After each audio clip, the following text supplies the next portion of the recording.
तालिबान हुकूमत foreign minister की जानिब से खबर सामने आ रही है, उन्होंने बयान दिया है पाकिस्तान के बारे में। ये कहा जा रहा है, ये कह रहे हैं कि 1971 दोबारा रिपीट होने वाला है, तैयार रहिए, हम पाकिस्तान से खैबर पख्तूनख्वा को ले लेंगे, क्योंकि तालिबान हुकूमत के मुताबिक खैबर पख्तूनख्वा अफगानिस्तान से बिलोंग करता है। उन्होंने ये बोली है कि जो पाकिस्तानी हैं ये बेगैरत लोग हैं, ये गंदे लोग हैं। कहते हैं कि ये हमारे बंदों को कहते हैं तुम पाकिस्तान से निकल जाओ, लेकिन मैं उनको ये बताना चाहता हूं कि ये जमीन पाकिस्तान की है ही नहीं। ये कोई अंग्रेज आया, ड्यूरेंट ने एक लाइन खींच दी, अफगानों की जमीन पाकिस्तान में डाल दी, हम मानते ही नहीं वो जगह को पाकिस्तान। देखा गया है कि अफगानिस्तान के नायब वजीर खारजा शेर मोहम्मद अब्बास पाकिस्तान को 1971 की तरह तकसीम करने की धमकी दे रहे हैं, जब बांग्लादेश पाकिस्तान से अलग हुआ था। और ये इसको बड़ा सीरियस पाकिस्तान ने लिया है, पाकिस्तान के फॉरेन ऑफिस ने भी, एस्टेब्लिशमेंट ने भी। क्या कहना चाहेंगे आप उनकी इस धमकी पर?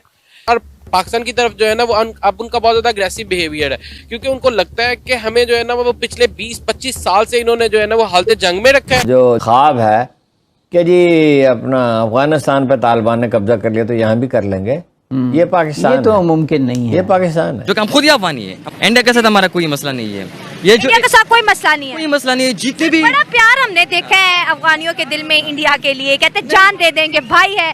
मैंने स्टार्ट में यही बातें की कि उन लोगों ने हमें प्यार दिया है तो जाहिर सी बात है प्यार के बदले प्यार ही मिलेगा। वो मुल्क है अफगानिस्तान जो डे वन से आपको रिकॉग्नाइज नहीं किया है। वो कहते हैं अटक तक ये सब अफगानिस्तान है। अफगानिस्तान है क्या? कोई डोनेशन थ्योरी नहीं, पाकिस्तान बनाने की कोई जरूरत ही नहीं थी। इस वक्त अगर आप देख ले बड़ी से इंडिया में, भारत में, यहाँ के जो मुसलमानों की आबादी इससे दुगना उधर इंडिया में, जो कि उनको कोई मसला ही नहीं है। सारी दहशतगर्दी करवाई इंडिया रहा है अफगानिस्तान से, कि वो चाहते नहीं कि पाकिस्तान स्टेबल हो, अपने पैरों पे खड़ा हो। आप अफगान कम्युनिटी से, अफगानिस्तान से भी आपके लिंक्स है, पाकिस्तान में आप रहते हो, पाकिस्तान और अफगानिस्तान की बात करें तो इनमें कैसा रिश्ता है अफगानिस्तान और पाकिस्तान में? बस सही है, अगर सही चलोगे तो सही चलेगे। वो भी अगर देखो अभी कुछ 1-2 महीने पहले जो रोला हुआ था ना, उसके इलाज से अब तो खराब हो चुके सब कुछ। अफगान सरदारों की तरफ से बहुत बड़ी धमकी आई है जी कि रेडी हो जाओ 1971 के लिए। 1971 सबको पता है कि बांग्लादेश बना था, तो अफगान जो है अटक तक के एरिया को कहता है कि अफगानिस्तान है। ऐसा क्यों? उनको पैसिफाई करते हैं, ठंडे करते हैं, वो हम पे हमले करते हैं, वो हमें एग्रेसिवनेस शो करते हैं, वो हमसे फेवर्स भी लेते हैं, हमें शट अप कॉल्स भी देते हैं। This is not what is acceptable. Taliban ने यह भी कहा है कि वो ड्यूरेंट लाइन को भी नहीं मानते। जिस तरीके से 1971 में बांग्लादेश अलग हुआ था, खैबर पख्तूनख्वा को वो हासिल कर लेंगे, ऐसा कहना है तालिबान का। अफगानिस्तान से ये खबर सामने आ रही है। जैसे भारत ने तुम्हें पीटा था ना 1971 में, वैसे ही हम तुम्हें पीटेंगे, और जैसे तुमने भारत के सामने सरेंडर करा था वैसे ही अब तुम हमारे सामने सरेंडर करोगे। तो हमें अफगान तालिबान को रिस्पॉन्सिबल ठहराना। जब टीटीपी हमला करे, सीधा अफगान तालिबान को जाके गर्दन से पकड़ो, तो हमें पता चल जाएगा कि वो किस हद तक सिंसियर हैं। उनके साथ कोऑपरेशन को कम करो, उनके साथ चीजों को कोऑपरेशन कम करोगे तो तभी जाके होगा, ठीक होगी। अफगानिस्तान की जो दोस्ती है इंडिया के लिए बड़ी अच्छी है, उनसे मोहब्बत भी करते हैं, उनके मुल्क में भी जाने की कोशिश करते हैं। वो तो उनके कजन है, सके कजन है ना। कजन है। हेलो फ्रेंड्स, जैसे कि आपने वीडियो में देखा, तालिबान ने पाकिस्तान को वार्निंग दे दी है कि वो अटक तक के हिस्से को अफगानिस्तान में शामिल करेंगे और पाकिस्तान के वैसे ही टुकड़े करेंगे जैसे 1971 में बांग्लादेश बनने के दौरान हुआ था। उन्होंने बताया कि भारत से हमेशा हमें प्यार ही मिला है और वो हमारा भाई है, और पाकिस्तान हमारा दुश्मन है क्योंकि इसने हमेशा अफगानिस्तान को अपने फायदे के लिए इस्तेमाल किया है। ये सब सुनकर पाकिस्तान आग बबूला हो गया है। आपके इस पर क्या विचार हैं? आप इस वीडियो पर कमेंट्स करके हमें बता सकते हैं। आइए वीडियो में आगे चलते हैं। कह रहे हैं मोटा मोटी जो उन्होंने बात बोली है, उन्होंने ये बोली है कि जो पाकिस्तानी हैं ये बेगैरत लोग हैं, ये गंदे लोग हैं। कहते हैं कि ये हमारे बंदों को कहते हैं तुम पाकिस्तान से निकल जाओ। ये कह रहे हैं पाकिस्तान से निकल जाओ, हमारे बंदे पाकिस्तान से निकाल दिए, लेकिन मैं उनको ये बताना चाहता हूं कि ये जमीन पाकिस्तान की है ही नहीं। ये कोई अंग्रेज आया, ड्यूरेंट ने एक लाइन खींच दी, अफगानों की जमीन पाकिस्तान में डाल दी, हम मानते ही नहीं वो जगह को पाकिस्तान, हम मानते ही नहीं। वो जो अफगान गए हैं वो कोई पाकिस्तान नहीं गए थे, वो तो अपनी जमीन पर गए थे। इन्होंने बीच में तारबंदी कर दी, और इन्होंने ऐसा कर दिया कि मतलब बीच में बाड़ लगा दी। और हम कैसे एक कबीले के आधे लोग इधर रह रहे हैं, आधे उधर रह रहे हैं, लोग क्या अपने रिश्तेदारों के घर नहीं जाएंगे, क्या उनसे मिलेंगे नहीं? और फिर एंड में उन्होंने धमकी दे दी कि बॉस 1971 वाला प्रोग्राम याद है ना तुम्हें, जो तुम्हारी 92,000 पैंटें ढाका में छूटी थीं, जब बड़ी बेगैरती के साथ तुमने इंडियन आर्मी के सामने सरेंडर करा था, और तुम्हारा जर्नैल, तुम्हारे ब्रिगेडियर, तुम्हारे कर्नल, तुम्हारे कैप्टन, तुम्हारे मेजर, तुम्हारे सिपाही, तुम्हारे जेसीओज वहां पर जलील हुए थे, राइट, बेइज्जत हुए थे। You know, largest surrender after second world war माना जाता है इसको, largest surrender between two आर्मीज, largest ये करा है पाकिस्तानी आर्मी ने। तो स्टैनएग्जाई साहब ये बोल रहे हैं कि वो तुम्हें याद है ना, हम वो रिपीट करवा देंगे। ये खुली धमकी है, because he is a very senior person.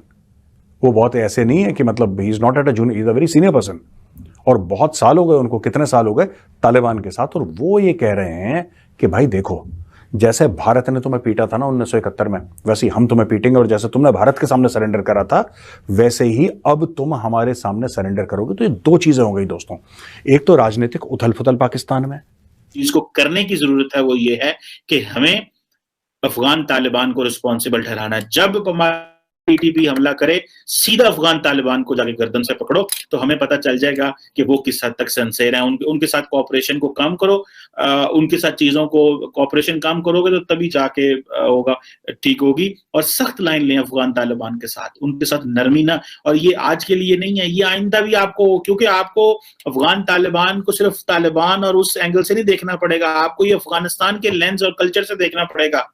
हम उनको पैसिफाई करते हैं, ठंडे करते हैं, वो हम पे हमले करते हैं, वो हमें एग्रेसिवनेस शो करते हैं, वो हमसे फेवर्स भी लेते हैं, हमें शट अप कॉल्स भी देते हैं। This is not what is acceptable. Largely Pakistan की जो पब्लिक है ना, वो खामोश है अफगानिस्तान को लेकर के, वो जो भी पाकिस्तान के साथ करते हैं, बिकॉज लोगों के कारोबार अटैच हैं, लोग मुसलमान मुल्क समझते हैं। वो भले जितनी भी ज्यादतियां हो जाएं, यहाँ ड्रग कल्चर आया, क्लैशनकोफ कल्चर आया, भले वो हमारी गलतियों से आया, लेकिन फिर भी एक्सेप्टेंस है अफगानिस्तान की कि मुसलमान मुल्क है तो खैर है, यानी किस तरह। लेकिन द पॉइंट हियर इज कि इसको स्टॉप होना चाहिए, अदरवाइज। और जब भी पाकिस्तान में कोई हमला होगा तो पकड़े अफगान तालिबान को, आपको आपके चोर मिल जाए। तालिबान को बनाने में और फिर वहाँ की जो हुकूमत के लाने में भी हमारी फौज की किरदार बहुत अहम है। लेकिन अब वहाँ पे गवर्नमेंट वो बनाना चाहती है, वो कहते हैं कि अब अगर हमने गवर्नमेंट बना ली, लेकिन अब हम आप इंटरवेंशन ना करें, अब जो हम चाहते हैं हम खुद करेंगे। लेकिन पाकिस्तान चाहते हैं कि नहीं, तालिबान अब भी हमारे साथ है, जो हम कहेंगे वो उसी तरह गवर्नमेंट चलाए। तो वो तालिबान इस चीज़ को नहीं मानते। तालिबान हमें एक्सेप्ट करने के लिए तैयार नहीं है, क्या वजह है? अफगानिस्तान ने पहले हमारी करेंसी भी वहाँ बैन कर दी और अभी वो हमसे जंग चाहते, इतनी नफरत क्यों है उनके दिलों में हमारे लिए? देखो, ये चीज़ अगर देखें, पोलराइजेशन या वो पिछले की जो बात है वो बार बार रिपीट कर रहे हैं। हम कहते हैं कि ये चीज़ अब ख़त्म हो, एक डायलॉग के ज़रिए एक फॉरेन पॉलिसीज़ की मतलब एक्सचेंज होनी चाहिए, और ये बाकी जो चीज़ें वो मतलब ख़त्म होनी चाहिए चीज़। अब अगर बार बार ये चीज़ें आप दोहराएंगे तो मसला तो हल नहीं होगा। पाकिस्तान को भी चाहिए कि वो एक पॉजिटिव स्टांस ले ले अफगानिस्तान के। सर, मैंने काफ़ी अफगानियों का भी इंटरव्यू लिया है, अफगानिस्तान से भी स्टेटमेंट्स आते हैं कि वो पाकिस्तान को बिल्कुल अच्छा नहीं समझते हैं। क्या वजह है इन नफरतों के पीछे की? इसकी बात अगर एक ये भी की जाए कि इसकी ओवरऑल पॉपुलेशन नहीं है अफगानिस्तान की पाकिस्तान के खिलाफ, एक बात तो ये मतलब तस्लीम करनी चाहिए, सब इसके खिलाफ नहीं। लेकिन अगर है वो इस वजह से है कि हमने वहाँ की हुकूमत को बनाने में मदद करके हमने तालिबान को इंस्टॉल किया है। इस तरह के और भी पहले भी काम कर चुके जो कि अवाम के उमंगों के मुताबिक नहीं थे। हमने अवाम की आवाज़ को दबा के हमने अपनी इंटरवेंशन वहाँ की हुकूमत इंस्टॉल की, तो अवाम तो हमसे नफरत करेगी। और फिर डबल स्टैंडर्ड यही है कि अब अफगानिस्तान के सफ़ीर को पाकिस्तान में जो यहाँ तैनात था, हमने उसको अमेरिका के हवाले किया। वो नहीं चाहेंगे, वो उनकी सुपीरियरिटी को, उनकी सॉवरेनिटी को टेस्ट नहीं पहुँचेगा। वो हमसे नफरत नहीं करेंगे तो और क्या करेंगे? हमने उनके अफगान रिफ्यूजर्स को हमने ऐसी हालत में निकाला, ऐसी आवाज़ देकर कि उनको ऐसी हालत में निकाला कि वहाँ मौसम सर्द था, वहाँ बर्फबारी हो रही थी, वहाँ मौसम ठंड था। हमने इतना भी नहीं कहा कि भैया हमसाये है, मुसलमान है, एक ही कौम के, एक ही ज़बान के, एक ही पश्तून नस्ल के, इधर भी उधर भी है, रह रहे, एक ही बात कर रहे। आपने सिर्फ ये कहा कि नहीं, हमने जो है ना वो बाहर मुल्कों की, जो बाहर मुल्क के लोग हैं उनको निकालना है। तो बाहर मुल्क तो और कोई नहीं रहे, ना अमेरिका वाले इधर रह रहे, न इंडिया वाले रहे, कोई नहीं रहे, सिर्फ अफगानिस्तान रहे थे। लेकिन टारगेट करना था उनको फोर्स करना था, जबकि उन पर हालत ये चल रही थी कि उनको 2 वक्त की रोटी नहीं मिल रही। तालिबान के अफगानिस्तान के अमेरिका ने उनके जितने एसेट थे उनको बंद किए हुए, तो इस हालत में उनको 2 वक्त की रोटी नहीं मिल रही थी। हमने ऊपर से 30 लाख की जो रिफ्यूजीज है उनको भेज दिए। उनके बाद तो इन पर बोझ डालकर खामखा उनके अंदर ये स्टांस पैदा हो रहे थे जो कि पैदा होने चाहिए। होने कि ना उनकी अब कितनी पुश्तें यहाँ पर पल रही हैं जिनको हम निकाल रहे हैं इनडायरेक्टली। तो अब ये घर है ना उनका, क्योंकि इतनी पुश्तें उनकी यहाँ पर जो है वो जन्म लेगी। ऊपर से हमने कहा कि डॉलर देते देते जाए एग्जिट फी के तौर। तो फ्रेंड्स, आपको हमारा ये वीडियो कैसा लगा आप हमें कमेंट्स करके बता सकते हैं। वीडियो को लाइक करें, चैनल को सब्सक्राइब करें और बेल आइकन की घंटी बजाना मत भूलिएगा। Thank you.